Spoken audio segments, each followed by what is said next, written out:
तो hello guys, this is your Aditya Gaurav और आप देख रहे हैं सर्जरी बाय फ्यूचर डॉक्टर के तहत सारथी कोर्स। तो जैसा कि मैंने आपको कहा था कि हर चैप्टर की यहाँ पे सॉल्यूशन मिलेगी, तो उसी के तहत अब हम लेकर के आए हैं आपके लिए क्लास 12th के केमिस्ट्री को। तो सबसे पहले हम लोग पढ़ेंगे क्लास 12th के केमिस्ट्री में चैप्टर 1 को। तो चलिए चलते हैं, यात्रा शुरू करते हैं क्लास 12th के चैप्टर 1 के केमिस्ट्री का। तो चलिए चलते हैं, सवार हो जाइए इस ट्रेन पे और चलिए चलते हैं इस चैप्टर के अंदर।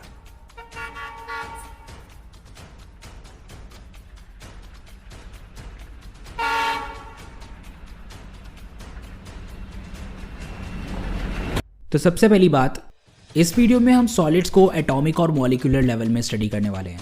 तो मॉलिक्यूलर लेवल पे सॉलिड कैसा दिखेगा, we are going to study that. तो इस वीडियो में हमारा फोकस ये रहेगा। तो सबसे पहले हम ये समझते हैं कि सॉलिड्स क्या होते हैं।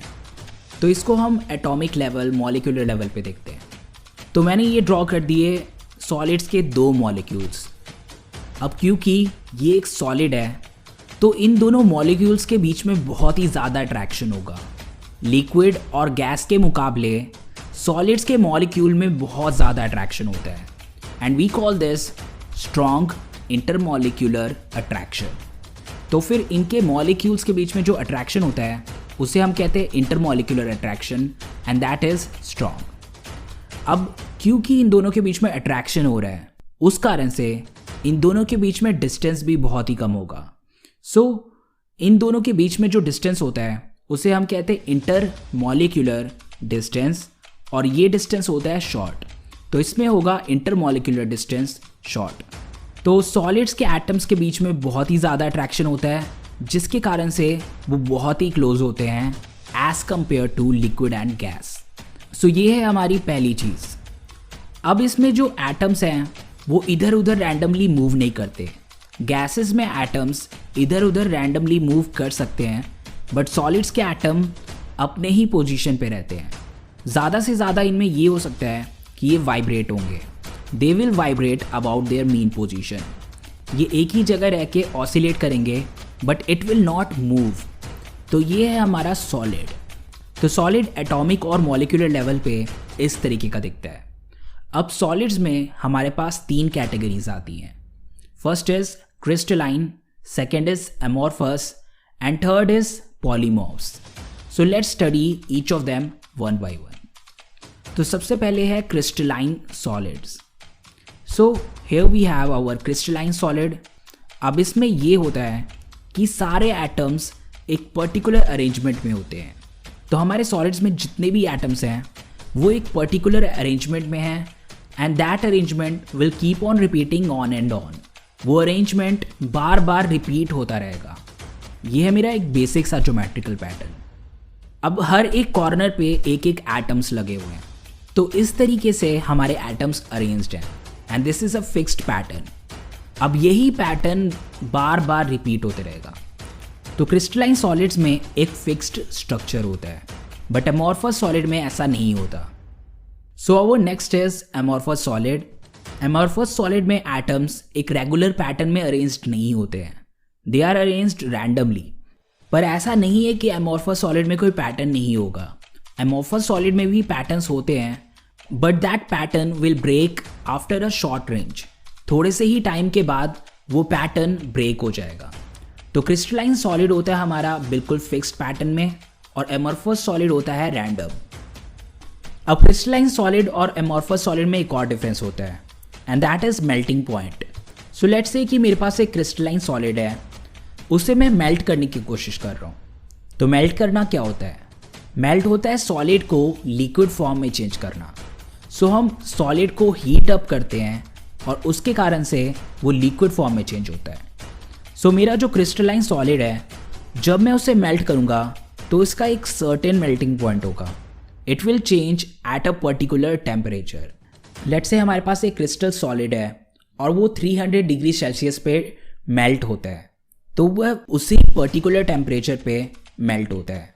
But amorphous solids are different, they melt over a wide range of temperature. So ये मेरा कोई एमॉर्फस सॉलिड और ये 100 डिग्री सेल्सियस से 300 डिग्री सेल्सियस के बीच में मेल्ट होगा। So it's melting point is not a sharp melting point. तो ये है एमॉर्फस सॉलिड। अब नेक्स्ट है पॉलीमॉर्फ्स। तो पॉलीमॉर्फ्स भी क्रिस्टलाइन सॉलिड ही होता है, बट इसमें डिफरेंस ये होता है कि अगर हम इसे एटॉमिक और मॉलिक्यूलर लेवल पे देखें तो इसका डिफरेंट कंडीशन पे डिफरेंट स्ट्रक्चर होगा। तो जैसे कि हमारा एग्जांपल है कार्बन, तो कार्बन को भी अगर हम एटॉमिक और मॉलिक्यूलर लेवल पे देखेंगे तो वो ऐसा भी दिख सकता है और ऐसा भी दिख सकता है। So this one is called graphite and this one is called diamond. तो ग्रेफाइट में एक फिक्स्ड पैटर्न है, ये फिक्स्ड पैटर्न बार बार रिपीट होते रहेगा। एंड डायमंड में भी एक फिक्स्ड पैटर्न है, ये फिक्स्ड पैटर्न बार बार रिपीट होते रहेगा, बट डिफरेंट कंडीशंस के कारण ये अलग अलग क्रिस्टल फॉर्म में है। This is also carbon and this one is also carbon, ये दोनों ही कार्बन है। तो कार्बन को हम कहेंगे पॉलीमॉर्फ्स। पॉलीमॉर्फ्स हम उन सॉलिड्स को कहते हैं जो अलग अलग क्रिस्टल फॉर्म्स में एग्जिस्ट करते हैं। So carbon is polymorph. तो हमने क्रिस्टलाइन, एमॉर्फस और पॉलीमॉर्फ्स को स्टडी कर लिया है। अब बारी है क्रिस्टलाइन सॉलिड्स को डिटेल में स्टडी करने की। तो अब हम क्रिस्टलाइन सॉलिड को डिटेल में पढ़ने जा रहे हैं। तो सबसे पहले हम शुरू कर रहे हैं क्रिस्टल लैटिस से। तो क्रिस्टल लैटिस हमें पता है कि ये एक 3D पैटर्न होता है जो बार बार रिपीट होते रहता है। हमारे पास एक पैटर्न होता है, वही बार बार 3 डायमेंशंस में रिपीट होते रहता है। So that is our crystal lattice. अब इस क्रिस्टल लैटिस को अगर हमें स्टडी करना है तो हमें इसका सबसे स्मॉलेस्ट पार्ट लेना होगा। इसका सबसे स्मॉलेस्ट पार्ट यूनिट सेल होता है। अब इस यूनिट सेल की स्टडी करके मुझे इस सॉलिड के बारे में पूरे डिटेल्स मिल जाएंगे। तो ये है एक क्यूबिकल सा structure, this is a cube. अब इस क्यूब के हर एक कॉर्नर पे एक एक स्फीयर्स हैं। These spheres are atoms. So this is my unit cell for this solid. So let's study unit cells. तो यूनिट सेल्स के जो टाइप हम पढ़ने वाले हैं वो है ये सारे। तो सबसे पहले है सिंपल क्यूबिक सेल। अब सिंपल क्यूबिक सेल एक नॉर्मल सा क्यूब होता है। इस क्यूब में 8 कॉर्नर्स हैं, हर एक कॉर्नर पे एक एक एटम्स लगे हुए हैं। So this arrangement is called simple cubic cell और इसे हम शॉर्ट में लिखते हैं SCC। अब नेक्स्ट है फेस सेंटर्ड सेल। तो फेस सेंटर्ड सेल को हम लिखते हैं FCC। तो फेस सेंटर्ड सेल में हमारे पास एक यूनिट सेल होता है और यूनिट सेल के हर एक कॉर्नर पे एक एक एटम्स लगे होते हैं। So this is our face और इस फेस के सेंटर को हम कहेंगे फेस सेंटर। अब इस यूनिट सेल में हमारे पास टोटल 6 फेस सेंटर्स हैं और हर एक फेस सेंटर पे हमारे पास एक एक एटम होगा। तो ये रहा हमारा टॉप और बॉटम फेस और इन दोनों फेसेस के सेंटर पे हमारे पास एक एक एटम होगा। और ये है हमारा फ्रंट एंड बैक फेस। इन दोनों फेसेस के सेंटर पे भी हमारे पास एक एक एटम होगा। And these are left and right faces. इन दोनों पे भी हमारे पास एक एक एटम होगा। तो यहाँ पे हर फेस सेंटर पे एक एक एटम हमने डाल दिया। So this cell is called face centred cell. इसके कॉर्नर्स पे भी एटम्स होते हैं और इनके फेसेस पे भी एक एक एटम होते हैं। अब हम चलते हैं अपने नेक्स्ट यूनिट सेल पे and that is body centered cell. Body centered cell को हम लिखते हैं BCC से। तो बाकी के यूनिट सेल्स के तरह ही इस यूनिट सेल में भी हर एक कॉर्नर पे एक एक एटम्स लगे होंगे। अब चलते हैं हम इसके नाम पे। इसका नाम है बॉडी सेंटर्ड, यानी कि बॉडी के सेंटर पे। अब ये जो मेरा यूनिट सेल है, इसके बॉडी के सेंटर पे हम एक एटम और डालेंगे। सो ये है हमारा एटम, ये है बिल्कुल इस बॉडी के सेंटर पे। सो अब ये बन गया है पूरा बॉडी सेंटर्ड सेल और इसको हम शॉर्ट में लिखते हैं BCC। अब हमारा 4th टाइप है एंड सेंटर्ड सेल और इसको शॉर्ट में हम लिखेंगे ECC। तो सबसे पहले हम एक यूनिट सेल बनाएंगे और यूनिट सेल के हर एक कॉर्नर पे हम एक एक एटम लगा देते हैं। अब इसका नाम है एंड सेंटर्ड। तो ये है मेरा टॉप फेस और ये है बॉटम फेस। तो ये है मेरे बिल्कुल 2 ऑपोजिट एंड्स और इन दोनों एंड के सेंटर्स पे हमारे पास एक एक एटम होगा। एक एटम ऊपर होगा, एक एटम बॉटम में होगा। सो एंड सेंटर्ड सेल कुछ इस तरीके का दिखेगा। तो ये थे 4 यूनिट सेल्स जिसके बारे में हम इस चैप्टर में पढ़ने वाले हैं। So let's do them in detail in this video. So अब हम टॉपिक करने जा रहे हैं कंट्रीब्यूशन। तो ये है मेरा एक यूनिट सेल और इस पे मैंने डाला है एक atom. This is my spherical atom here on this unit cell. अब इस एटम का हर पार्ट इस यूनिट सेल के अंदर नहीं आ रहा है। इस यूनिट सेल में इस एटम का सिर्फ कुछ ही पार्ट आ रहा है, बाकी का पार्ट इस यूनिट सेल से बाहर है। तो इस यूनिट सेल में इस एटम का कंट्रीब्यूशन सिर्फ इतना है। हम एटम के सिर्फ उस पार्ट को देखेंगे जो इस यूनिट सेल के अंदर है और बाकी के पार्ट को हम करेंगे इग्नोर। तो अब हम देखते हैं बॉडी सेंटर में। ये है मेरा यूनिट सेल और इसके बॉडी सेंटर में एक एटम है। अब ये जो एटम है ये पूरा का पूरा यूनिट सेल के अंदर है, तो इसका कंट्रीब्यूशन होगा 1। अब चलते हैं हम अपने फेस सेंटर पे। ये है मेरा यूनिट सेल और इसके फेस के सेंटर पे एक एटम प्रेजेंट है। इसमें आधा पार्ट यूनिट सेल के अंदर होगा और आधा एटम यूनिट सेल के बाहर होगा। तो इस एटम का कंट्रीब्यूशन है 1/2। अब चलते हैं हम अपने नेक्स्ट पे। ये है मेरा एक एज और इस एज पे एक एटम लगा हुआ है। अब ये एटम 4 हिस्सों में डिवाइड हो जाएगा, तो इस यूनिट सेल के अंदर सिर्फ 4 में से एक पार्ट ही प्रेजेंट है। सो इसका कंट्रीब्यूशन होगा 1/4। अब देखते हैं कॉर्नर पे। अब ये जो कॉर्नर पे एटम होता है ये 8 हिस्सों में डिवाइड हो जाता है और यूनिट सेल के अंदर सिर्फ इसका एक ही पार्ट होता है, तो इसका कंट्रीब्यूशन होता है 1/8। तो अब इसे यूज़ करेंगे हम अपने नेक्स्ट टॉपिक पे, and that is finding out number of atoms per unit cell, और इसे हम Z से भी रिप्रेजेंट करते हैं।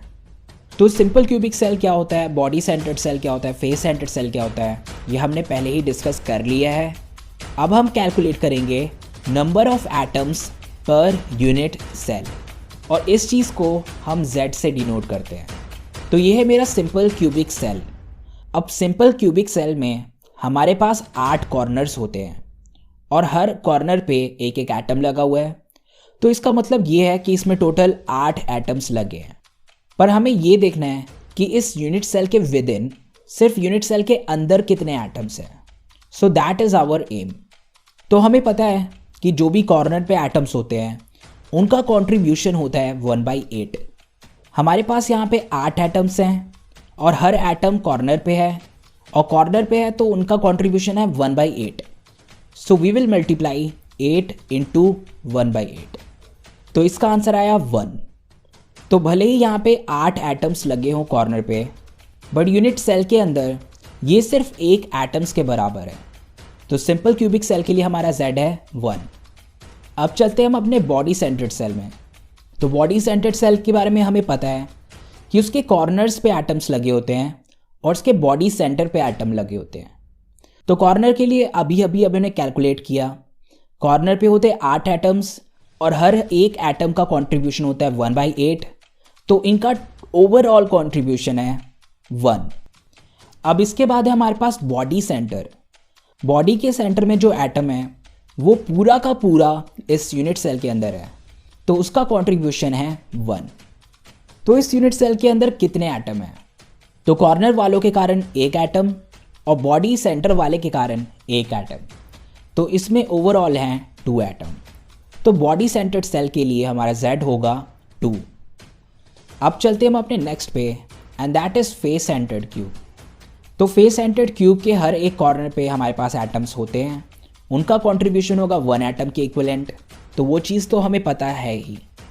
अब चलते हैं हम फेस पे।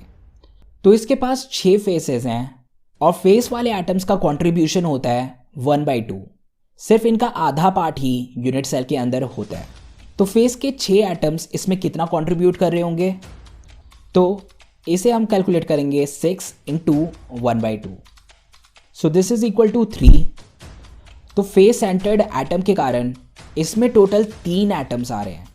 तो कॉर्नर्स वाले के कारण हमारे पास आया एक एटम और फेस सेंटर्स के कारण आया हमारे पास 3 एटम्स। तो इसका Z होगा 1 + 3 और वो होगा 4। तो भले ही इसके कॉर्नर पे 8 एटम हो और फेस पे टोटल 6 एटम्स हो, यानी कि इसके आसपास टोटल 14 एटम है, बट इसका कंट्रीब्यूशन है टोटल 4, यानी कि इस यूनिट सेल के अंदर सिर्फ 4 के इक्वलेंट एटम आ रहे हैं। So this is our Z। And आपको ये चीज़ याद रखनी है कि सिंपल क्यूबिक सेल के लिए Z होता है 1, बॉडी सेंटर्ड सेल के लिए Z होता है 2 और फेस सेंटर्ड सेल के लिए होता है Z 4। So this is the thing that you need to remember. तो अब हम कॉन्ट्रीब्यूशन का कॉन्सेप्ट यूज करने जा रहे हैं। We will find formula of a compound using contribution concept. तो यहाँ पे हमें दिया हुआ है सोडियम, टंगस्टन और ऑक्सीजन। जो सोडियम है वो बॉडी सेंटर में प्रेजेंट है, जो टंगस्टन है वो कॉर्नर्स पे प्रेजेंट है, और जो ऑक्सीजन है वो सारे के सारे एज सेंटर्स पे प्रेजेंट है। तो ये चीज़ हमें दी हुई है। तो इसी इंफॉर्मेशन को यूज़ करके मुझे इस कंपाउंड का फॉर्मूला निकालना है। So that is my task. तो यहाँ पे हम यूज़ करेंगे कॉन्ट्रीब्यूशन का concept. So let's use contribution concept. So हमारे बॉडी सेंटर में एक सोडियम एटम है। This is my body centre और यहाँ पे हमारे पास एक सोडियम एटम है। तो इससे मुझे ये पता चल रहा है कि सोडियम हमारे पास होगा 1। तो अब हम देखते हैं टंगस्टन। तो टंगस्टन हमारे हर एक कॉर्नर पे है। हमारे पास टोटल 8 कॉर्नर्स होते हैं। 8 कॉर्नर पे हमारे पास टंगस्टन है। तो टंगस्टन है हमारे पास 8 और हमें ये पता है जो कॉर्नर पे एटम होते हैं उनका कंट्रीब्यूशन होता है 1/8। तो ये जो 8 एटम है, हर एक एटम का कंट्रीब्यूशन है 1/8। तो टंगस्टन कंट्रीब्यूट कर रहा है 1। तो इसमें एक टंगस्टन है। तो भले ही यहाँ पे 8 टंगस्टन हो, बट यूनिट सेल के अंदर सिर्फ एक ही टंगस्टन है। अब चलते हैं हम एच सेंटर पे। तो जो हमारा ऑक्सीजन है वो एच सेंटर पे है। तो हमें ये पता है कि क्यूब में 12 एजेस होते हैं। तो यहाँ पे है 12 एजेस और हर एज पे जो एटम होता है उसका कंट्रीब्यूशन होता है 1/4। So will multiply it with 1/4।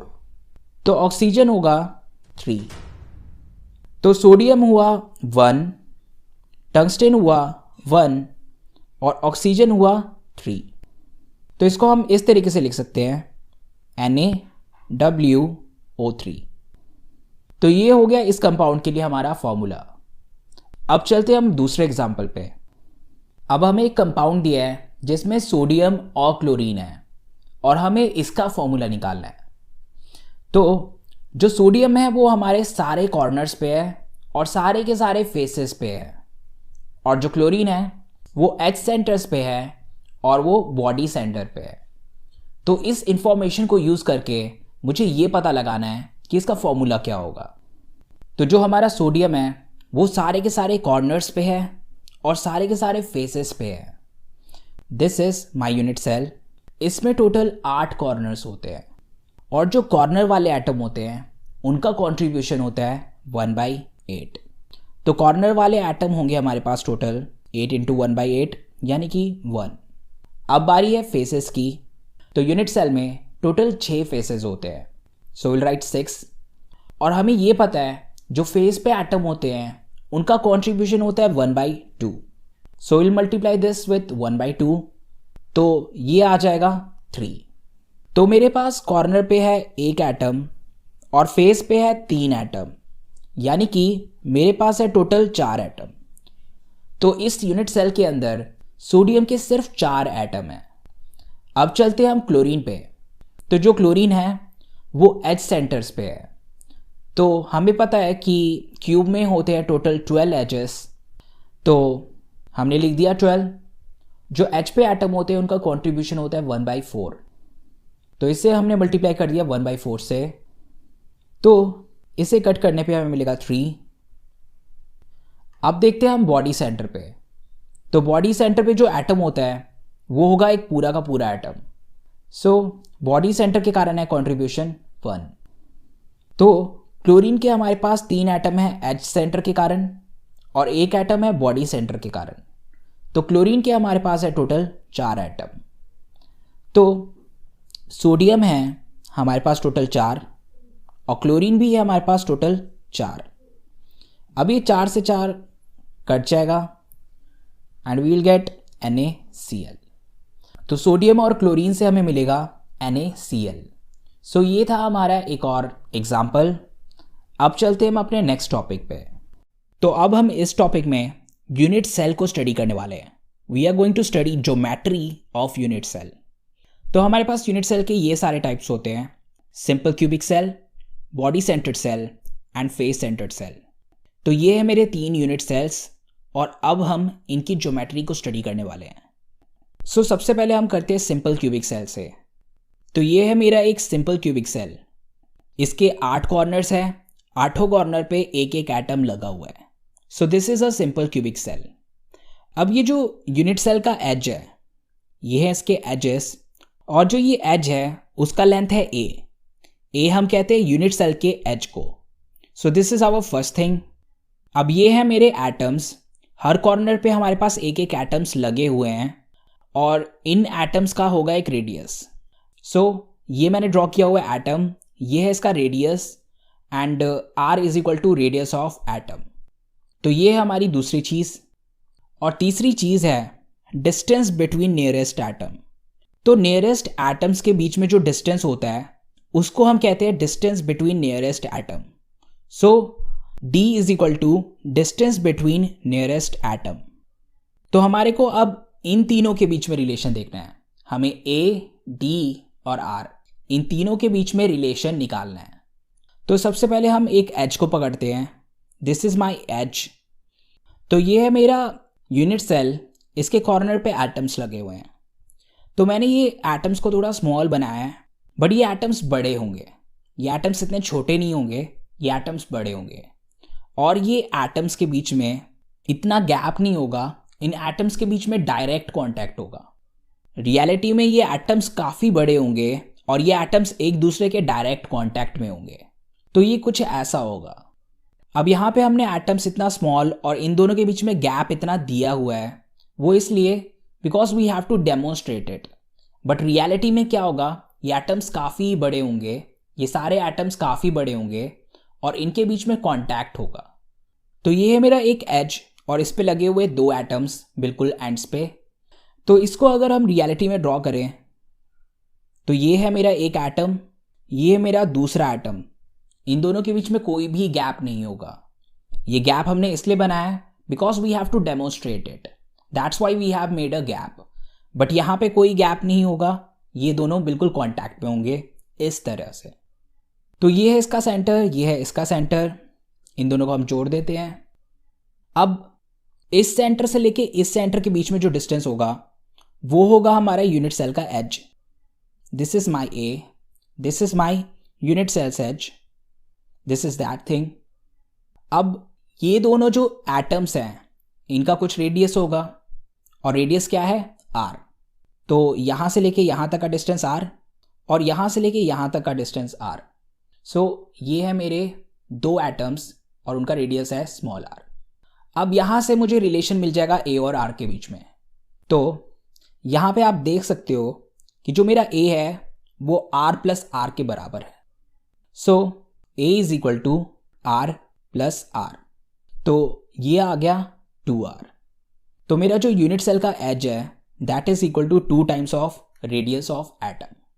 अब distance between nearest atom, distance between nearest atom, ये है मेरे 2 एटम और ये दोनों बिल्कुल एक दूसरे के कांटेक्ट में हैं, तो ये हो गए नियरेस्ट एटम। और इनके बीच में जो डिस्टेंस है वो भी हम कैसे मेजर करेंगे, हम एक सेंटर से दूसरे सेंटर की ओर जाएंगे एंड वो वाला डिस्टेंस कैलकुलेट करेंगे। So this distance is called distance between nearest atom. अब आप देख सकते हो कि जो डिस्टेंस बिटवीन नियरेस्ट एटम है that is equal to a। So my distance between nearest atom is equal to a unit cell's edge which is equal to 2 times of radius. तो ये है मेरा कंक्लूजन। अब पॉइंट ये है कि क्या हमें ये चीज़ याद रखनी होगी। सो इसमें मुझे कुछ याद रखने की ज़रूरत नहीं है, मुझे ये पता होना चाहिए कि सिंपल क्यूबिक सेल कैसा दिखता है और फिर मुझे ये पता होना चाहिए कि सिंपल क्यूबिक सेल के एटम्स इस तरीके से डायरेक्ट कांटेक्ट में होंगे और उसके बाद हम अपना कॉमन सेंस लगा के ये रिलेशंस खुद बना सकते हैं। तो ये था कंक्लूजन हमारा सिंपल क्यूबिक सेल के लिए। तो सिंपल क्यूबिक सेल हो गया। अब चलते हैं हम अपने नेक्स्ट पे and that is body centered cell. तो बॉडी सेंटर्ड सेल के भी कॉर्नर्स पे एटम्स होते हैं और एक बॉडी के सेंटर पे एटम होता है। तो ये रहे मेरे डायगोनल, ये मेरे 2 ऑपोजिट कॉर्नर्स, एक डायगोनल ये और ये है दो ऑपोजिट कॉर्नर्स, एक डायगोनल है ये। अब इन दोनों डायगोनल्स का जो इंटरसेक्शन होता है that is our body center. So this is body center. अब जैसे SCC में ये दोनों एटम्स बिल्कुल कांटेक्ट में थे, बट इस टाइम ये एटम्स बिल्कुल कांटेक्ट में नहीं होंगे, ये एटम्स बिल्कुल डायरेक्ट कांटेक्ट में नहीं होंगे। अब ऐसा इसलिए, पहले हमारे बॉडी सेंटर में कुछ नहीं था तो इसलिए ये डायरेक्ट कांटेक्ट में थे, बट अब बॉडी सेंटर में एक एटम होने के कारण इन दोनों के बीच में डायरेक्ट कांटेक्ट नहीं होगा, बट डायरेक्ट कांटेक्ट इनके बीच में होगा, इस वाले एटम के बीच में, इस वाले एटम के बीच में, इस वाले एटम के बीच में।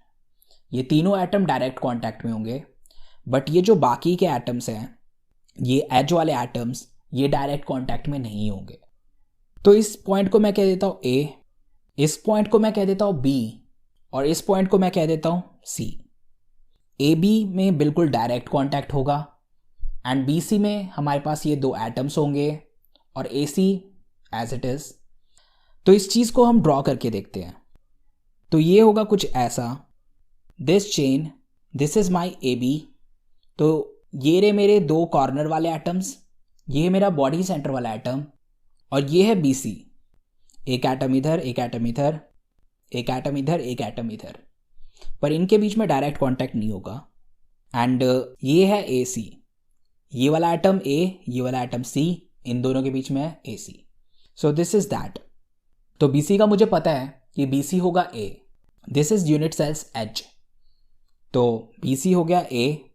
एटम्स का मुझे पता है कि इस एटम का रेडियस होगा R, इस एटम का रेडियस होगा R, और इसका होगा R प्लस R, ये दो है, तो ये हो गया 2R। तो ये है हमारा बॉडी डायगोनल। अब AC का क्या होगा? तो ये मैं बॉटम वाला फेस पकड़ के इसको ड्रॉ करता हूँ। तो बॉटम वाला फेस कैसा होगा? तो इस बॉटम वाले फेस को मैंने इधर ड्रॉ कर दिया है, तो ये कुछ इस तरीके का दिखेगा। अब ये रहा मेरा A एटम, ये है मेरा C एटम, ये A एटम, ये रहा C एटम, और मुझे इसकी लेंथ निकालनी है। I want to calculate this AC, so that is my aim. अब मुझे पता है कि इतने का लेंथ होगा A, यूनिट सेल का एज, ये भी यूनिट सेल का ही एज है, इसका भी लेंथ होगा A। तो A और A मैंने यहाँ पे लिख दिया।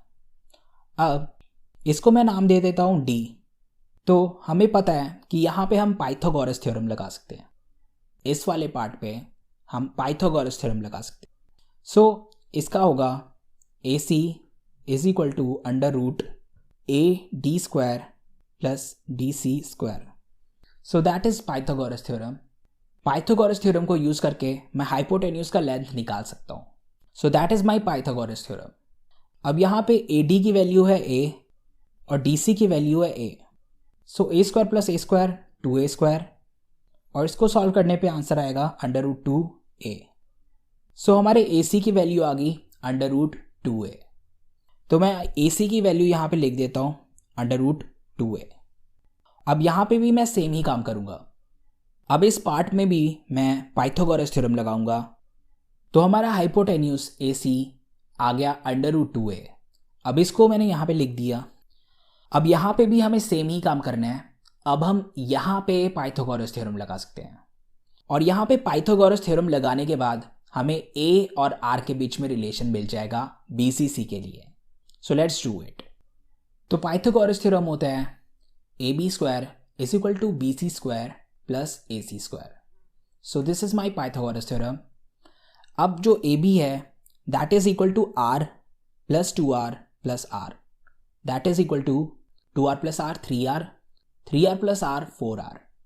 सो ये जो मेरा AB है that is equal to 4R, और BC है A, सो A स्क्वायर, और जो AC होता है that is under root 2A।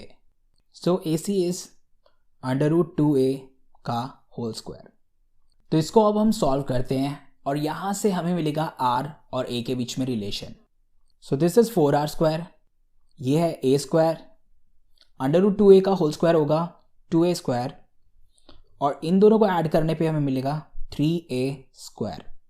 4R square आ गया 3A स्क्वायर के बराबर। अगर हम यहाँ पे से स्क्वायर हटाते हैं तो हमें इधर अंडर रूट डालना पड़ेगा।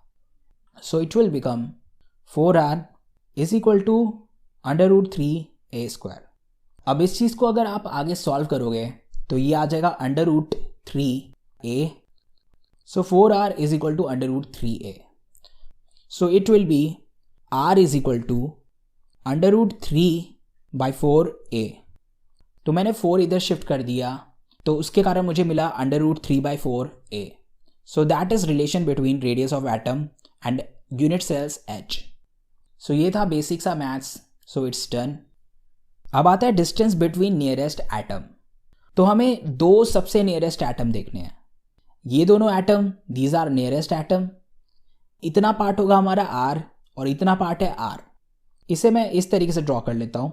This much is r, this much is r. तो ये है मेरा distance between nearest atom. So my distance between nearest atom is equal to r plus r, और वो आएगा 2r के बराबर. तो हमारा d आया 2r के बराबर. So d is equal to 2r. अब यहाँ पे हम r पुट करके देखते हैं. तो r था अंडर रूट 3/4a, मैंने पुट कर दिया. अब 2 से 4 कटेगा तो आ जाएगा 2. So it will be under root 3/2a. तो ये है मेरा BCC के लिए रिलेशन जो मुझे लर्न करना है. अब मैं चलता हूँ FCC पे. अब बारी है फेस सेंटर्ड सेल की. तो ये है मेरा फेस सेंटर्ड सेल. तो इसके कॉर्नर्स पे भी एटम है और फेस के सेंटर्स पे भी एटम है. So this is face centred cell. अब जो फेस सेंटर्ड सेल होता है उसमें क्या होगा? अब फेस सेंटर्ड सेल में हमारे पास फेसेस पे एटम है.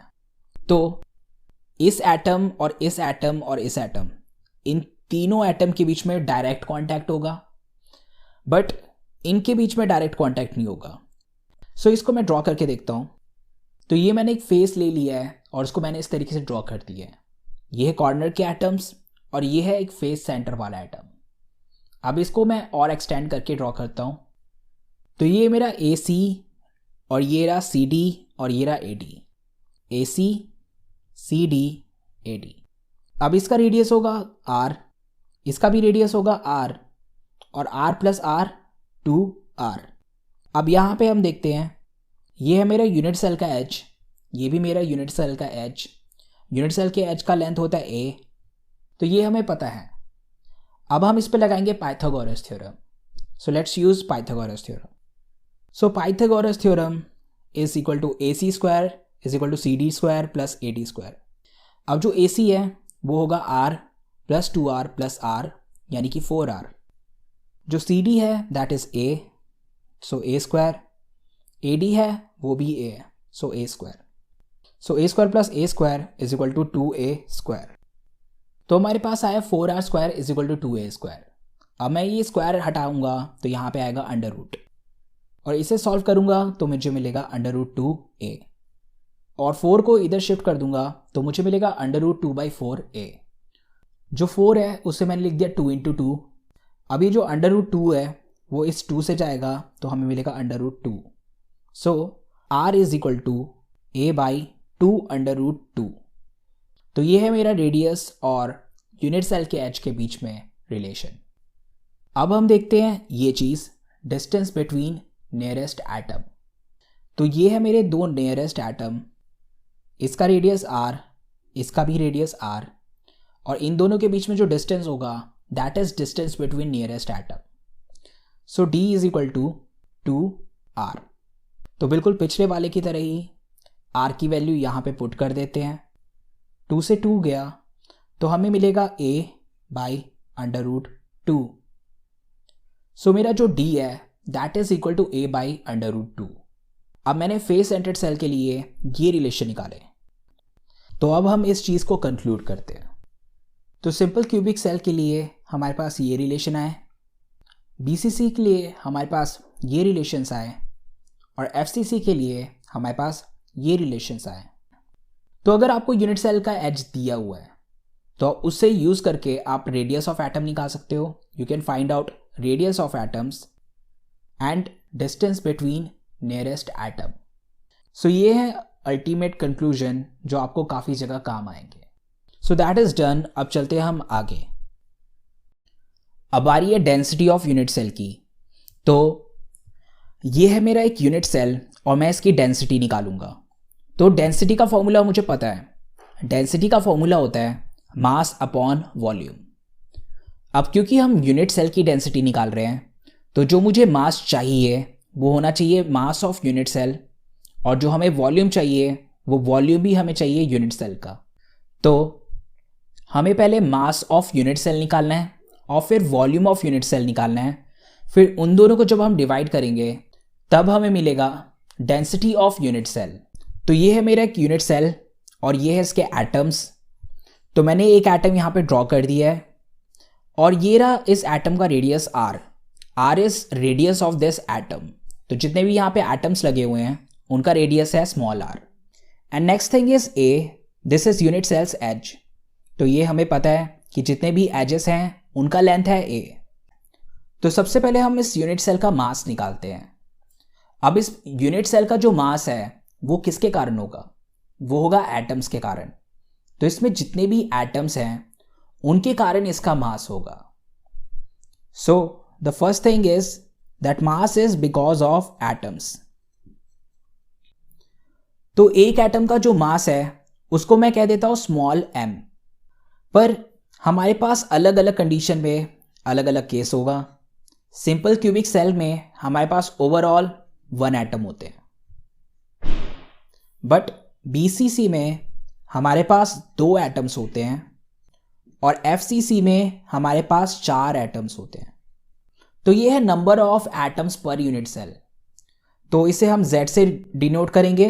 Z is number of atoms per unit cell. So mass of unit cell is equal to Z into M। Simple cubic cell के लिए हो जाएगा 1 इंटू M, यानी कि उसमें एक ही एटम है तो एक ही एटम का मास होगा।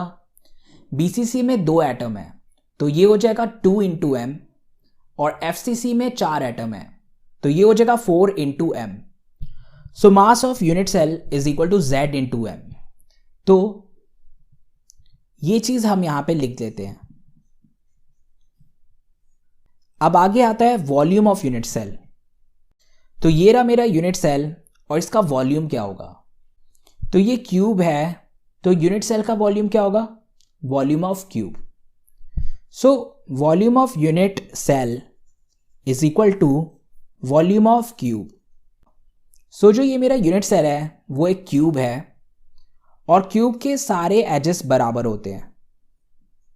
All of these edges are equal. सभी का डायमेंशन होगा a और इसका वॉल्यूम होता है a इंटू a। तो ये आ गया a क्यूब। सो जो हमारा यूनिट सेल का एज है वो पिकोमीटर में मेजर किया जाता है। सो ये जो भी a है वो सारे के सारे पिकोमीटर में है।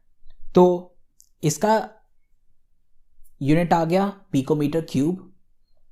अब एक पिकोमीटर क्यूब में 10 की पावर -30 सेंटीमीटर क्यूब होता है। वैसे तो वॉल्यूम पिकोमीटर क्यूब में आया है but it should be in centimetre cube. So 1 picometre cube is equal to 10 की पावर -30 सेंटीमीटर क्यूब। सो मैं ये यहां पे लिख लेता हूं a क्यूब इंटू 10 की पावर -30 सेंटीमीटर क्यूब। तो ये आ गया हमारा वॉल्यूम ऑफ यूनिट सेल। तो इसको मैं यहां पे लिख लेता हूं।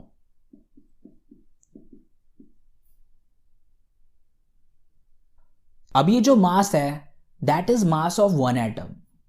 तो ये है मास ऑफ 1 एटम। तो इसे हम कैसे मेजर करेंगे अब हम ये देखते हैं। तो यहां पे लगेगा अब मोल कॉन्सेप्ट। लेट्स से कि ये सोडियम का यूनिट सेल है तो इसमें जितने भी एटम्स होंगे वो सोडियम के होंगे। तो अब जो सोडियम है उसका मुझे मोलर मास पता होगा। मोलर मास हमें हर कंपाउंड का पता होता है। So we can use that molar mass thing to find out mass of 1 atom. तो एवोगैड्रो नंबर होता है 6.022 इंटू 10 की पावर 23। तो इतने एटम्स का जो मास होता है that is molar mass. This is 1 मोल और 1 मोल का जो मास होता है दैट इज मोलर मास। तो 1 मोल के मास को हम कहते हैं मोलर मास। अब मोलर मास हम इसलिए यूज कर रहे हैं क्योंकि इसकी वैल्यू हमें पता होती है। जैसे सोडियम है, सोडियम का मोलर मास हमें पता है। सोडियम का मोलर मास होता है 23। एल्यूमिनियम का मोलर मास हमें पता है। एल्यूमिनियम का मोलर मास होता है 27। सो ये एक फिक्स्ड वैल्यू होती है जो हमें पता होती है। तो इस चीज़ को यूज़ करके हम मास ऑफ वन एटम निकाल सकते हैं। सो अगर इतने एटम्स का मास इतना है तो एक एटम का मास होगा m/6.022 इंटू 10⁻23। तो ये होगा एक एटम का मास। तो जो मेरा स्मॉल m है that is equal to this thing. अब ये जो वैल्यू है 6.022 into 10⁻23 that is equal to n0। तो उसको हम शॉर्ट में n0 लिख सकते हैं। So this is equal to m/n0। So जो मास ऑफ वन एटम है that is equal to m/n0। अब इसी को हम यहां पे पुट करेंगे। So let's do it. So मेरा जो यूनिट सेल का डेंसिटी है उसको हम ऐसे लिख सकते हैं z into m upon a cube into 10⁻30 into n0। And this n0 is equal to 6.022 into 10⁻23 and this capital M is equal to molar mass और ये जो A है that is unit cells H and this A should be in picometer और Z होता है number of atoms per unit cell और ये जो मेरा unit cell का density है वो ultimately आएगा ग्राम पर सेंटीमीटर क्यूब में। We will put all these values and ultimately जो हमें density मिलेगा that should be in gram per centimetre cube. तो ये हमने कैलकुलेट कर लिया डेंसिटी ऑफ यूनिट सेल। अब इसे हम यूज करेंगे। तो अब हमें ये क्वेश्चन दिया हुआ है कि हमारे पास सोडियम है और जो सोडियम है वो BCC में है that is body centred cube and उसका डिस्टेंस बिटवीन नियरेस्ट एटम है 365.9 पिकोमीटर। तो हमें इसका निकालना है density. We want to calculate its density। तो डेंसिटी निकालने के लिए हमें Z चाहिए, M चाहिए, A चाहिए। तो Z हमें पता है ये BCC है तो BCC के लिए Z होता है 2 तो वो हमें पता है। तो ये Z हमने निकाल लिया। अब बारी है मोलर मास की। तो जो सोडियम होता है उसका मोलर मास होता है 23 तो ये भी हमें मिल गया। We have this. अब आगे आता है A यूनिट सेल्स H। ये है मेरा यूनिट सेल, इसका लेंथ ये चीज़ हमें नहीं दी हुई है बट हमें ये दिया हुआ है डिस्टेंस बिटवीन नियरेस्ट एटम। तो ये क्योंकि BCC है और इसके लिए हम D और A के बीच में रिलेशन जानते हैं so we can use that. तो जो बॉडी सेंटर्ड सेल होता है उसमें D होता है √3/2a। So we have already calculated that. हमने इसके बारे में स्टडी की है अभी रिसेंटली। सो ये वो है। तो बॉडी सेंटर्ड सेल के लिए हमारे पास ये रिलेशन होता है D is equal to √3/2a। अब इसे यूज करके मैं A की वैल्यू निकाल सकता हूं। सो A विल बी 2/√3d। अब D की वैल्यू हम यहां पे पुट करते हैं।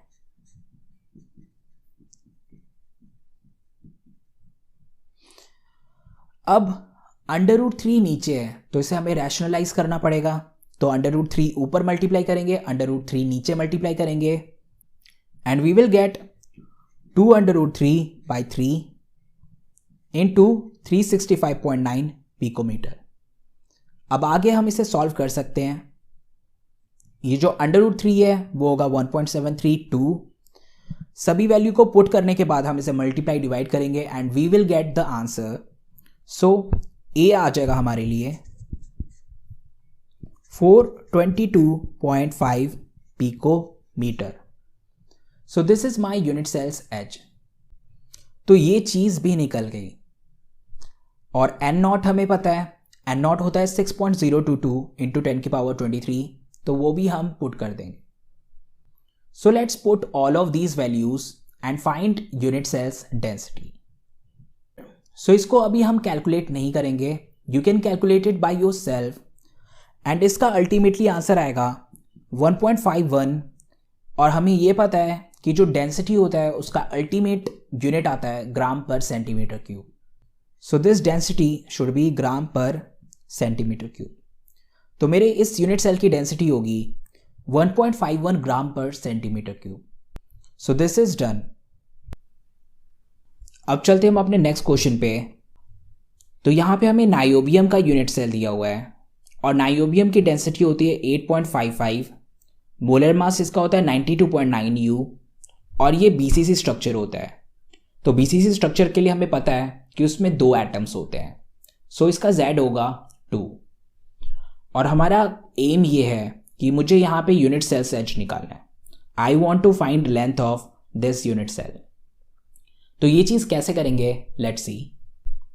तो यूनिट सेल के डेंसिटी का ये फॉर्मूला होता है Z into M a cube into 10⁻30 into n0। तो ये है हमारे यूनिट सेल की डेंसिटी का फॉर्मूला।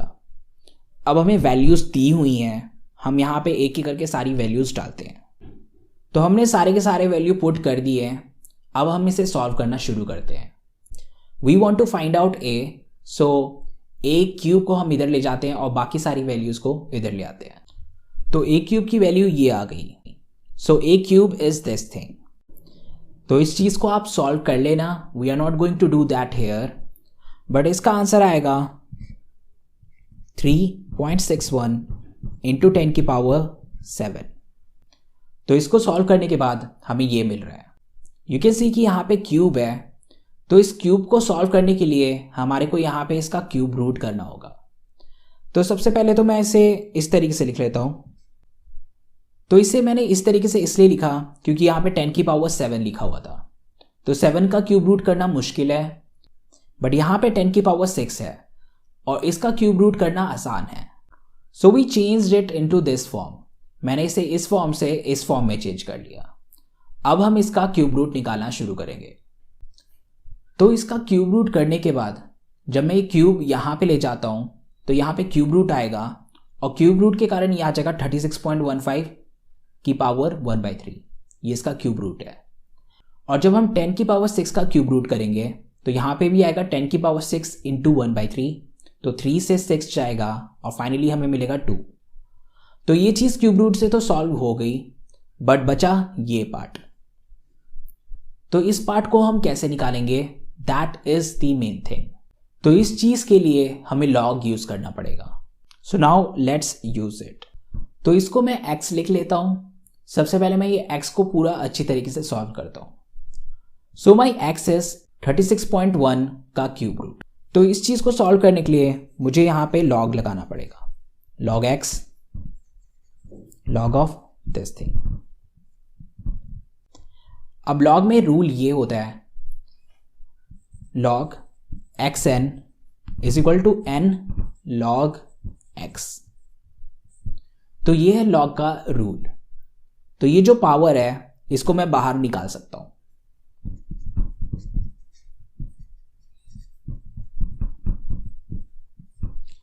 सो ये हो गया सिंप्लीफाई। अब log टेबल में हमें 36.1 देखना है, बट 36.1 को पहले हमें इसे थोड़ा सा चेंज करना पड़ेगा। तो ये जो पॉइंट होना चाहिए, ये पॉइंट हमेशा फर्स्ट नंबर के बाद होना चाहिए। सो ये फर्स्ट नंबर के बाद पॉइंट आ गया एंड कॉन्सिक्वेंटली हमें 10⁻1 यहाँ पे मल्टीप्लाई करना पड़ा। अब लॉग टेबल में हम इसे देखेंगे 3.61 को। तो कैसे देखेंगे, लेट्स सी। तो लॉग टेबल में आपको यहाँ पे दिखेगा 36, दिस इज 36 और यहाँ पे होगा 1, सो दिस इज 1। सो इस रो और इस कॉलम के लिए यहाँ पे हमें एक वैल्यू मिल रही है and this value is 5575। So this is the number that we want. तो ये 10⁻1 होने के कारण मैं यहाँ पे सबसे पहले लिख लेता हूँ 1, फिर डालेंगे पॉइंट।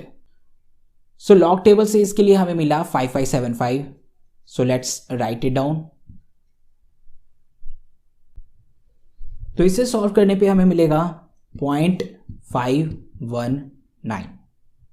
तो log x की वैल्यू हमें 0.519 मिली, बट हमें log x नहीं चाहिए, हमें चाहिए x।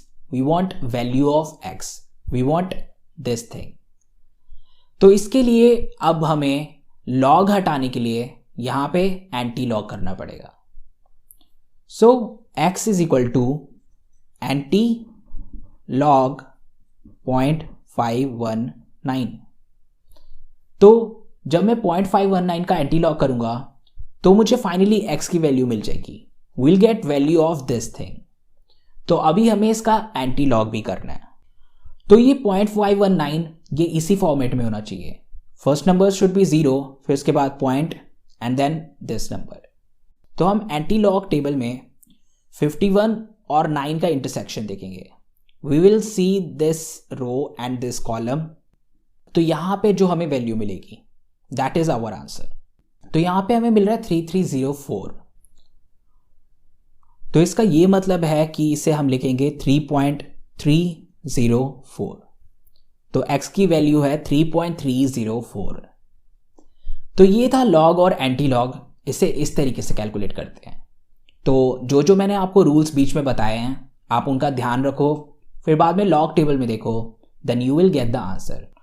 तो हमारे x की वैल्यू आ रही है 3.304। सो हम उसे लिख देते हैं। तो ये है मेरा x और इसकी वैल्यू है 3.304।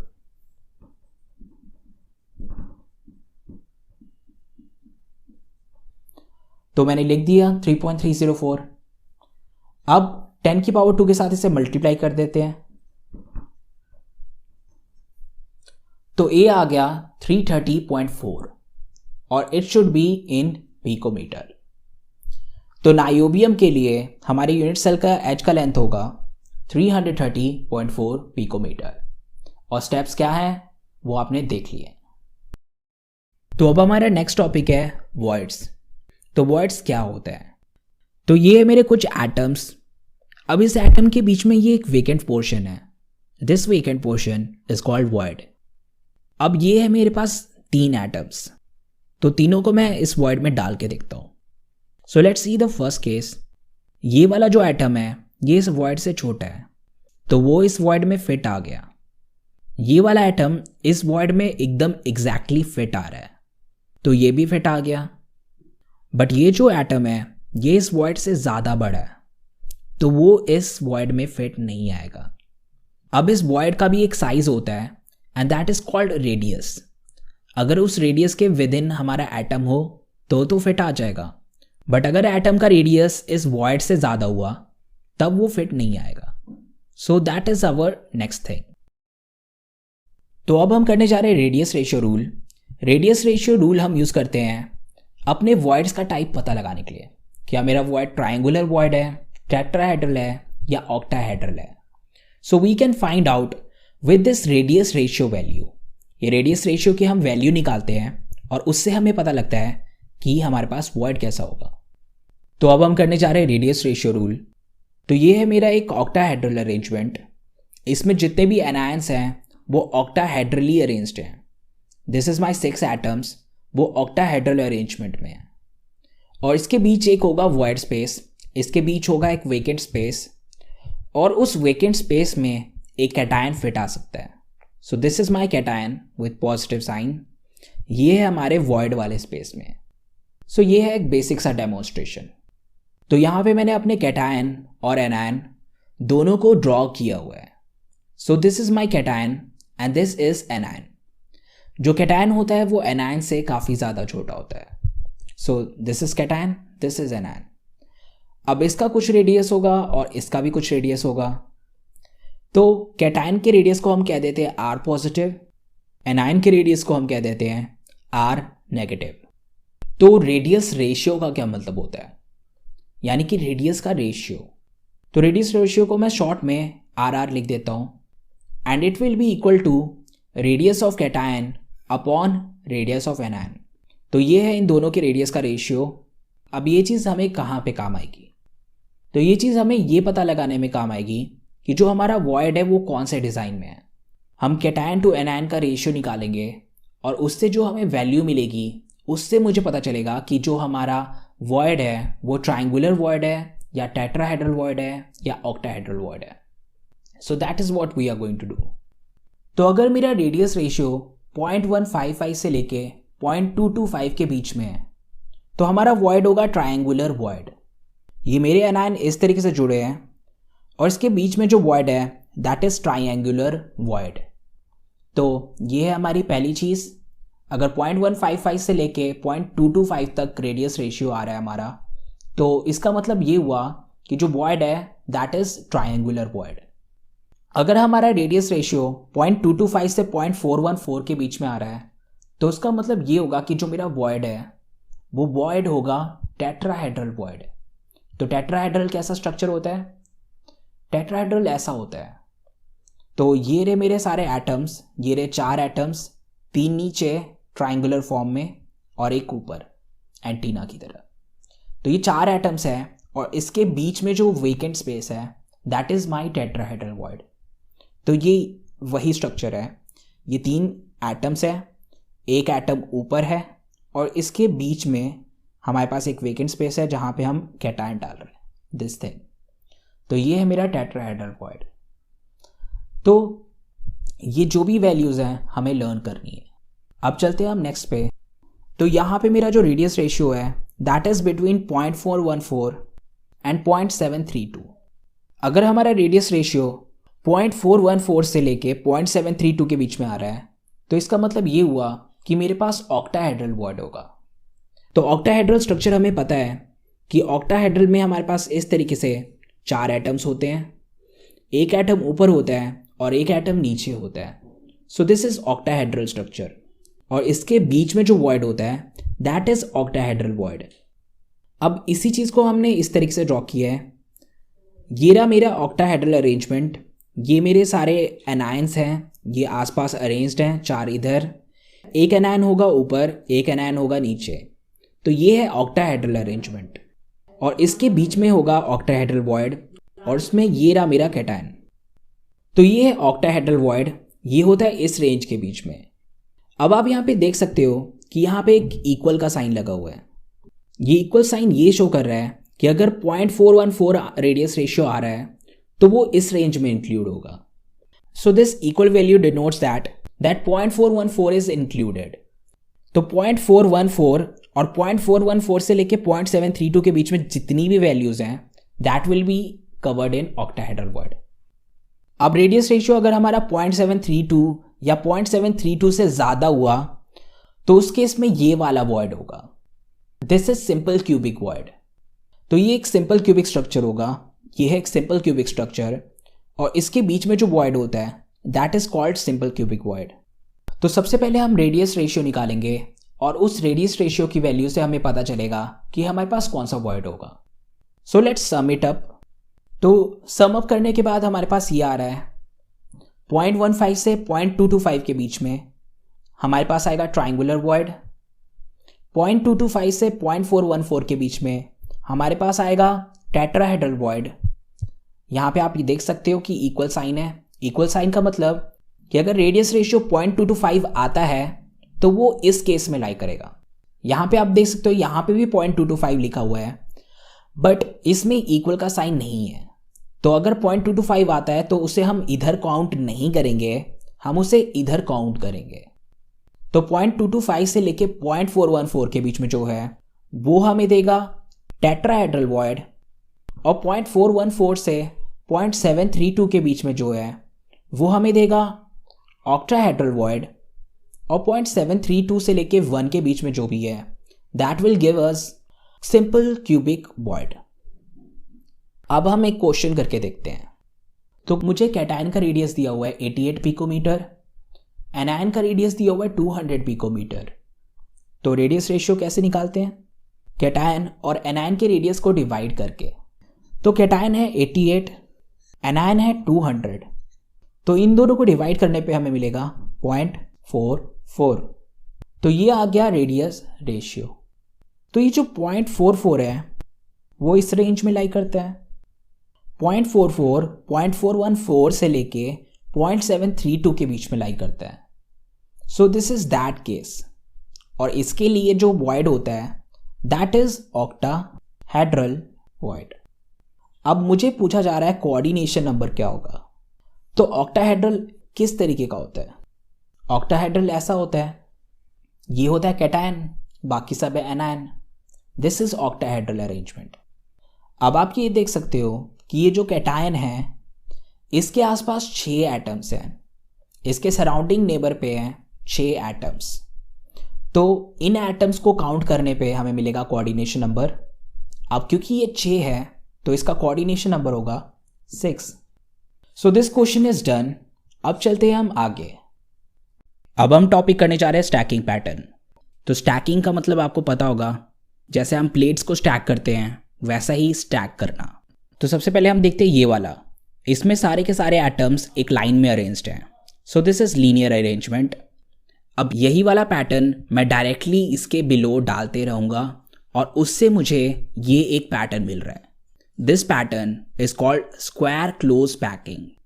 यू कैन सी कि यहाँ पे एक स्क्वायर बन रहा है। So this is called square close packing. So आप यहाँ पे नोटिस कर सकते हो कि यहाँ पे एक एटम अपने आसपास के 4 एटम्स के साथ जुड़ा हुआ है। और अगर हम इसका पैकिंग फ्रैक्शन देखें, हम ये देखें कि ये कितना वेल पैक्ड है, तो ये 52.4% वेल पैक्ड। अब नेक्स्ट केस में हम ये जो पैटर्न है वही रिपीट करेंगे, but we will put it like this. हमने डायरेक्टली बिलो नहीं डाला, इस बार हमने डिप्रेशंस के साथ अलाइन करके एटम्स को डाला है। अब दोबारा हम सेम ही काम करेंगे। We will again put same pattern in the depression. So हम यही पैटर्न को अब बार बार रिपीट करते रहेंगे और उससे मुझे मिलेगा ये वाला पैटर्न। अब ये जो पैटर्न है इसे हम कहते हैं हेक्सागोनल क्लोज पैकिंग। अब हेक्सागोनल क्लोज पैकिंग में आप ये देख सकते हो कि ये रहा एक एटम और इसके साथ 6 एटम्स जुड़े हुए हैं। इसके डायरेक्ट कांटेक्ट में 6 एटम्स हैं। सो ये ज़्यादा वेल पैक्ड है। तो अगर हम इसकी पैकिंग फ्रैक्शन देखें तो इसकी पैकिंग फ्रैक्शन होगी 60.4%, यानी कि ये काफ़ी वेल पैक्ड है as compare to the first one. तो ये है एक हेक्सागोनल अरेंजमेंट। इसी के ऊपर मैंने एक डाल दिया हेक्सागोनल अरेंजमेंट। तो जितने भी यहाँ पे डिप्रेशंस हैं उन पे हमारे एटम्स अब आ रहे हैं। सो इस तरीके से सेम ही पैटर्न को मैंने इस तरीके से इसके ऊपर डाल दिया।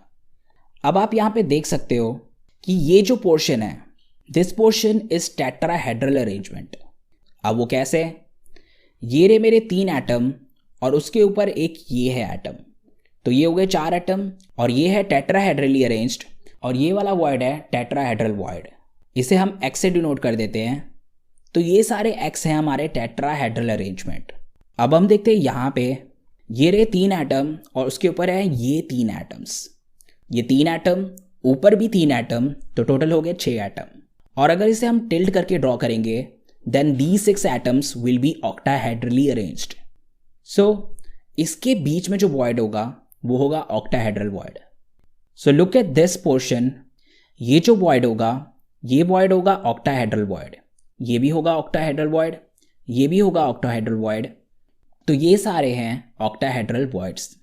तो जो मेरा नीचे वाला लेयर है उसे मैं कह देता हूँ A और जो ऊपर वाला लेयर है उसे मैं कह देता हूँ B. अब इसको हम 3 डायमेंशन में लेके जाते हैं। अब इस लेयर के ऊपर ये 2 लेयर्स हैं हमारे पास। इन दोनों लेयर्स के ऊपर हम एक और लेयर डालेंगे। अब इन्हीं पैटर्न्स को जब हम स्टैक करने लगेंगे इसी तरीके से, then we will get 2 more patterns. तो अब आता है हमारे पास इंपॉर्टेंट चीज़, that is closed packed structure. तो हमारे पास 2 क्लोज पैक्ड स्ट्रक्चर होते हैं। एक होता है HCP और एक होता है CCP। HCP का मतलब हेक्सागोनल क्लोज पैकिंग और CCP का मतलब क्यूबिक क्लोज पैकिंग। तो अब हम दोनों का अरेंजमेंट देखते हैं। This is my first layer A। अब इसके नीचे आ रहा है ये B layer. So B layer is this layer. तो ये भी हेक्सागोनल पैटर्न ही है। इसी लेयर का हमने पार्ट यहाँ पे ड्रॉ किया हुआ है। अब हमारे पास सेम ही चीज़ रिपीट होगी। Again A will come and again B will come. तो इसे हम कहते हैं हेक्सागोनल क्लोज पैकिंग। सो इसमें पैटर्न होता है AB पैटर्न। अब चलते हैं हम क्यूबिक क्लोज पैकिंग पे। तो ये रहा मेरा A लेयर और इसके नीचे हमने डाल दिया ये B लेयर। अब हमारे पास एक नया लेयर आया C layer. You can see कि तीनों का ओरिएंटेशन डिफरेंट है, बट अगर आप इसको एक्सपैंड करो then you will get this thing, you will get this hexagonal pattern. अब यही ABC पैटर्न बार बार रिपीट होते रहेगा एंड इससे मुझे मिलेगा क्यूबिक क्लोज पैकिंग और ये होगा ABC पैटर्न में। तो ये था HCP और CCP। HCP था AB पैटर्न में। क्यूबिक क्लोज पैकिंग होता है ABC पैटर्न में। अब हम देखते हैं ये square close packing. This is square close packing, ये रहा स्मॉल ए लेयर। अब यही वाला स्मॉल ए लेयर इसके टॉप पे डाल दें, बिल्कुल एग्जैक्टली ऐसे ही। अगेन ए लेयर, एंड यही लेयर जब रिपीट होते रहेगा then we will get a. तो जो मेरा सिंपल क्यूबिक स्ट्रक्चर है उसमें होता है ए पैटर्न, यानी कि इसमें सेम ही पैटर्न बार बार रिपीट होते रहता है। अब देखते हैं हम बीसीसी। तो बीसीसी भी स्क्वायर क्लोज पैकिंग से ही बनता है। जब हम इसको 3D वे में अरेंज करेंगे then we will get BCC arrangement. तो ये जो स्क्वायर क्लोजिंग पैकिंग है इसके बीच में ये डिप्रेशंस हैं। अब इसी डिप्रेशन पे मैं सेम ही लेयर डाल देता हूँ। सो मैंने ये डाल दिया, then we get this B layer. ये था ए लेयर, ये है बी लेयर। अब इसी लेयर को जब मैं बार बार रिपीट करते रहूँगा then we will get this A B pattern. So ये है मेरा बीसीसी के लिए पैटर्न।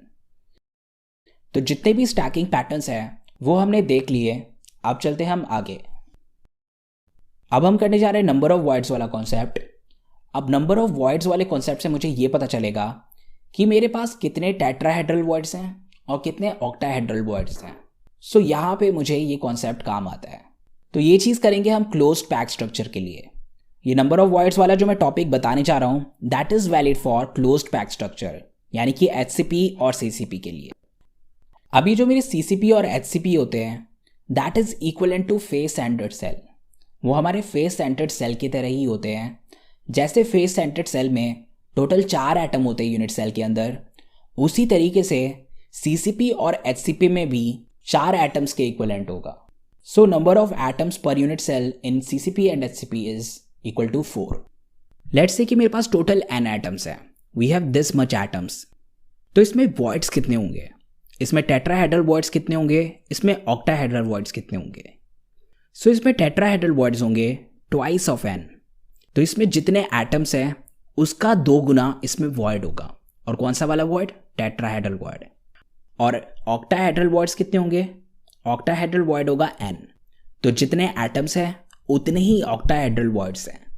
अब हम देखते हैं CCP और HCP के लिए। तो CCP में होता है Z इक्वल टू 4, यानी कि इसमें टोटल 4 एटम्स हैं। तो इसमें टेट्राहेड्रल वॉइड होगा 2 इंटू 4 यानी कि 8। और ऑक्टाहेड्रल वॉइड्स कितने होंगे, ऑक्टाहेड्रल वॉइड होगा n यानी कि 4। तो हमें ये समझ आ गया है कि इसमें टेट्राहेड्रल वॉइड्स कितने होंगे और ऑक्टाहेड्रल वॉइड्स कितने होंगे। अब हम ये देखते हैं कि इसमें टेट्राहेड्रल वॉइड्स कहाँ पे होंगे और ऑक्टाहेड्रल वॉइड्स कहाँ पे होंगे। तो ऑक्टाहेड्रल वॉइड्स ये वाले वॉइड्स होते हैं जो 6 एटम्स के बीच में होते हैं। सो जो CCP और HCP स्ट्रक्चर होता है वो FCC की तरह दिखता है।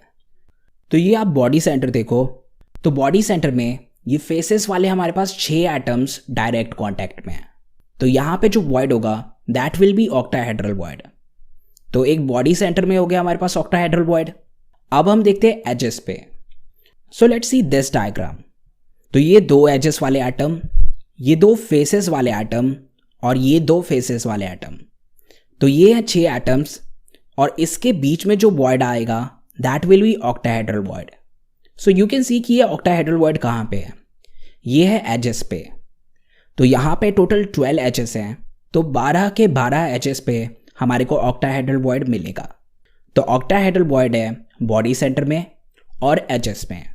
अब हम ये देखते हैं कि यूनिट सेल के विद इन कितने ऑक्टाहेड्रल वॉइड्स होंगे। सो बॉडी सेंटर के कारण एक, दैट इज क्लियर कि जो एक वॉइड है that is completely with in body centre, तो उसे हम एक काउंट करेंगे। अब एजेस हमारे पास कितने हैं, 12। हमारे पास 12 एजेस हैं और एज पे जो होते हैं उनका कॉन्ट्रीब्यूशन कितना होता है, 1/4। सो 12 को हम 1/4 से मल्टीप्लाई कर देते हैं एंड इट कम्स 3। तो इसमें एजेस के कारण 3 ऑक्टाहेड्रल वॉइड्स आए और बॉडी सेंटर के कारण 1 ऑक्टाहेड्रल वॉइड्स। तो इसमें टोटल हुआ 4 ऑक्टाहेड्रल वॉइड्स। सो ये हमारे फॉर्मूले को जस्टिफाई कर रहा है। अगर n एटम्स होंगे तो n ऑक्टाहेड्रल वॉइड्स होंगे। हमारे इस यूनिट सेल में टोटल 4 एटम्स थे, तो यहाँ पे हमारे पास 4 ऑक्टाहेड्रल वॉइड्स हैं। अब आ रही है टेट्राहेड्रल वॉइड्स की। तो टेट्राहेड्रल स्ट्रक्चर कैसा होता है, टेट्राहेड्रल ऐसा स्ट्रक्चर होता है इसमें 4 एटम्स होते हैं और इसके बीच में होता है टेट्राहेड्रल वॉइड। तो अब इस यूनिट सेल में मैं अब टेट्राहेड्रल वॉइड ढूंढता हूँ। तो ये रहा एक कॉर्नर और ये रहे फेस के एटम्स, तो ये हो गए 4 एटम। अब इसके बीच में आएगा टेट्राहेड्रल वॉइड। सो 8 कॉर्नर्स हैं, तो हमारे पास होंगे 8 टेट्राहेड्रल वॉइड्स। सो टेट्राहेड्रल वॉइड हुआ हमारे पास 8। तो ये भी फॉर्मूले को जस्टिफाई कर रहा है। तो ये चीज़ हो गई डन। अब चलते हैं हम आगे। अब इस वॉइड्स वाले कॉन्सेप्ट को मैं यूज़ करूँगा फॉर्मूलेज निकालने में। तो इसमें हमें ये बताया हुआ है कि जो हमारा ऑक्साइड आयन है that is in closed pack structure, वो HCP में है, और जो हमारा आयरन आयन है that is 2/3 of octahedral voids. तो हमें ये इन्फॉर्मेशन दी हुई है और इस इन्फॉर्मेशन को यूज़ करके मुझे फेरिक ऑक्साइड का फॉर्मूला निकालना है। तो ऑक्साइड आयन है क्लोज्ड पैक स्ट्रक्चर में, क्लोज्ड पैक के लिए Z होता है 4, तो हमारा ऑक्साइड आयन आ गया 4। अब क्लोज्ड पैक स्ट्रक्चर में ऑक्टाहेड्रल वॉइड्स कितने होंगे? अगर हमारे पास टोटल n एटम्स हैं तो ऑक्टाहेड्रल वॉइड्स भी होगा n, तो ये चीज़ हमें पता है। तो इस यूनिट सेल में टोटल 4 एटम्स हैं, वी हैव 4 एनायंस, तो हमारे पास ऑक्टाहेड्रल वॉइड्स भी होगा 4। अब आयरन आयन कितना होगा? आयरन आयन के लिए हमें पता है that is 2/3 of octahedral void. तो ऑक्टाहेड्रल वॉइड कितना आया? 4। सो let's write it down, 2/3 into 4। अब इसे सॉल्व करेंगे तो हमें मिलेगा 8/3। अब Fe is equal to 8/3, O is equal to 4। अब ये 4 से 8 कट जाएगा, वील गेट 2, और ये 3 को हम इधर शिफ्ट कर देते हैं। So we get this Fe2O3। तो फेरिक ऑक्साइड का फॉर्मूला है Fe2O3, और यहाँ पे हमने यूज़ किया नंबर ऑफ वॉइड्स वाला concept. So this is done. तो अब हम सॉलिड स्टेट का नेक्स्ट टॉपिक करने जा रहे हैं and that is packing fraction. तो पैकिंग फ्रैक्शन क्या होता है? तो ये रहा मेरा एक सिंपल क्यूबिक सेल, ये है इसके atoms, these are its atom, and you can see कि एटम्स के अलावा भी यहाँ पे स्पेसेस हैं, दीज आर वेकेंट स्पेसेस। तो इसका ये मतलब हुआ कि ये जो यूनिट सेल है ये पूरा का पूरा फिल्ड नहीं है, इसमें एटम्स ने कुछ पोर्शन ऑक्यूपाई किया हुआ है पर बाकी का पोर्शन खाली है। सो इसके लिए हम निकालते हैं पैकिंग फ्रैक्शन। तो पैकिंग फ्रैक्शन होता है वॉल्यूम ऑफ ऑल एटम्स, इसमें जितने भी एटम्स है उसका volume. So this is volume of atom divided by total volume. This unit cell is cubic, तो इस क्यूब का जो वॉल्यूम होगा that will be total volume, और इसके बाद हम इसे मल्टीप्लाई करेंगे 100 से ताकि ये हमें परसेंटेज फॉर्म में मिले। तो सबसे पहले हम बात करें सिंपल क्यूबिक सेल की। अब सिंपल क्यूबिक सेल के लिए Z होता है 1, यानी कि इसमें सिर्फ एक एटम के इक्विवेलेंट होता है। सो इस सिंपल क्यूबिक सेल में सिर्फ एक एटम है। अब एटम कैसा होता है? एटम होता है स्फेरिकल और इसका रेडियस है स्मॉल r। तो वॉल्यूम का फॉर्मूला हमें पता है, वॉल्यूम का फॉर्मूला होता है 4/3 pi r cube. So this is my volume of atom, मेरे एटम का इतना वॉल्यूम होगा। अब हमारे पास सिर्फ एक ही एटम है तो इसका वॉल्यूम होगा 4/3 pi r cube. So let's write it down. So this is volume occupied by atom. अब टोटल वॉल्यूम देखते हैं, तो टोटल वॉल्यूम है equal to volume of cube. तो इस क्यूब के सारे डायमेंशंस क्या हैं? A and A। तो क्यूब का वॉल्यूम हमें पता है, क्यूब का वॉल्यूम होता है A क्यूब, और इसके बाद हम अब इसे मल्टीप्लाई करते हैं 100 से। तो हमें पता है कि सिंपल क्यूबिक सेल में A और R के बीच में क्या रिलेशन होता है। It is equal to A is equal to 2 times of radius. तो मैं यहाँ पे वही पुट कर देता हूँ। So I will get 4/3 pi r cube, A cube की जगह मैं लिख देता हूँ 2r का होल क्यूब इंटू 100। अब 2r का होल क्यूब जब हम सॉल्व करेंगे then we will get 8r cube. अब इसको आगे हम सॉल्व करेंगे, ये r क्यूब से r क्यूब जाएगा, पाई की वैल्यू होती है 22/7, सो हम उससे डालेंगे and then we will cut and calculate, और उससे हमें मिलेगा इसका पैकिंग फ्रैक्शन। तो सिंपल क्यूबिक सेल के लिए पैकिंग फ्रैक्शन आया 52.4%। अब चलते हैं हम अपने नेक्स्ट पे। तो ये है मेरा फेस सेंटर्ड सेल और इसमें होते हैं 4 एटम। इसके यूनिट सेल के अंदर सिर्फ 4 एटम होते हैं। तो एक एटम का वॉल्यूम है 4/3 पाई r क्यूब। तो 4 एटम का कितना वॉल्यूम होगा? 4 into 4/3 pi r cube. So that will be the volume. और टोटल वॉल्यूम क्या होगा? दिस इज क्यूब, तो क्यूब के लिए होता है a cube, so we will write that. अब जो FCC होता है उसमें ए और आर के बीच में क्या रिलेशन होता है? सो वी नो दैट कि ए होता है 2/√2 आर के बराबर.